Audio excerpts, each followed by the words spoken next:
خالدتن تالدتن لا ينزعها منك الا کافر، اور بعض روایات میں او فاسق۔ اب دے میں محمد صلی اللہ علیہ وسلم رہا ہوں، خذوها خالدتن تالدتن، اے عثمان بن طلحہ اب چابیاں دے رہا ہوں میں محمد، اور دے رہا ہوں تجھ ہی کو۔ اب یہ چابیاں رہیں گی تیرے پاس ہمیشہ ہمیشہ کے لیے، یہاں تک کہ ایک کافر حکمران آئے گا جو تیرے سے ان چابیوں کو کھینچ لے گا۔ آج علم عام ہو چکا، سب کے لیے دعوت فکر ہے، انکار حدیث کرنے والوں کے لیے بھی، رسول اللہ کی حدیث میں تشکیک، وہم، استحقار، استخفاف کرنے والوں کے لیے بھی۔ اٹھائیں گوگل، اٹھائیں سرچ کریں، آج 1500 برس بیت چکے ہیں، چابیاں آج بھی عثمان بن طلحہ کے گھر میں موجود ہیں خانہ کعبہ۔ اور آپ حیران رہ جائیں گے، آپ حیران رہ جائیں گے، تاریخ اٹھائیں، آپ کو پتہ بڑے بڑے ظالم بادشاہ بھی آئے ہیں، یہ نہیں کہ ہمیشہ اجازت پہ اچھوں کی حکمرانی، کرامتی اور دیگر بد عقیدہ حکمران بھی آئے، اور ان کے دل میں یہ خیال آیا کہ ہم عثمان بن طلحہ سے چابیاں واپس لے لیتے ہیں۔ جب وہ عثمان بن طلحہ سے چابیاں واپس لینے کی کوشش کرتے تو ان کو لوگ بتاتے اگر تم نے اس گھرانے سے چابیاں واپس لے لیں تو تم رسول اللہ کی اس حدیث کے مطابق پکے کافر مانے جاؤ گے اور پوری دنیا کے مسلمان تمہارے خلاف ہو جائیں گے۔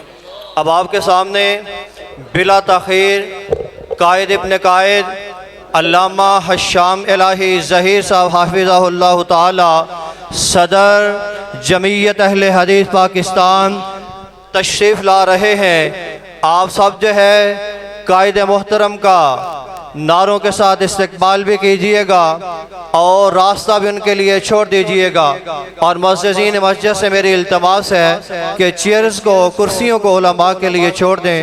اللہ تعالیٰ آپ کو جزائے خیر عطا فرمائے۔ نعرے تکبیر، نعرے تکبیر، دیکھو دیکھو کون آیا، شیر آیا، شیر آیا، دیکھو دیکھو کون آیا، شیر آیا، شیر آیا، شہید ملت علامہ احسان الہی ظہیر، حافظ علامہ حشام الہی ظہیر صاحب، قائد جمعیت اہل حدیث پاکستان، جمعیت اہل حدیث پاکستان، دیکھو دیکھو کون آیا، دیکھو دیکھو کون آیا، کہ شیر کی آمد ہے۔ اہلاً سہلاً مرحبا مرحبا، اہلاً سہلاً مرحبا مرحبا۔ ہم علامہ حشام آپ الہی ظہیر تمام صاحب بھائی کو خوش آمدید کہتے ہیں۔ استقبال فرما رہے ہیں حضرت علامہ حشام الہی ظہیر۔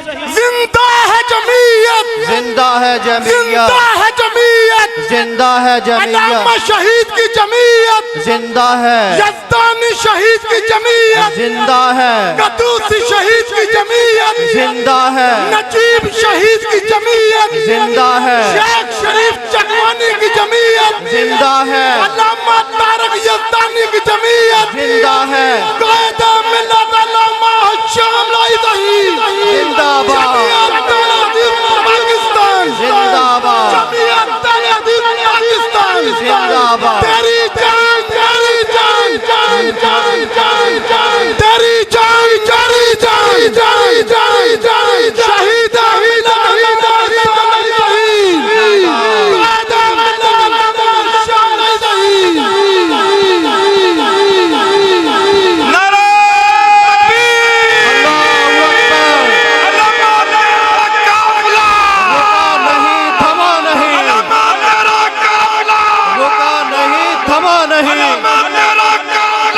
رکا نہیں، تھما نہیں، اللہ اکبر،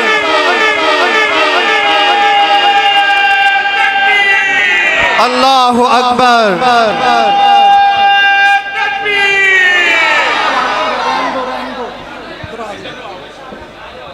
حضرات آج کے یہ عظیم الشان پروگرام کی کامیابی پر میں سب سے پہلے امیر ضلع محترم شیخ حکیم سعید احمد سعید صاحب، قائد ضلع محترم جناب پروفیسر اسد اللہ کالو صاحب، معروف سکالر محترم جناب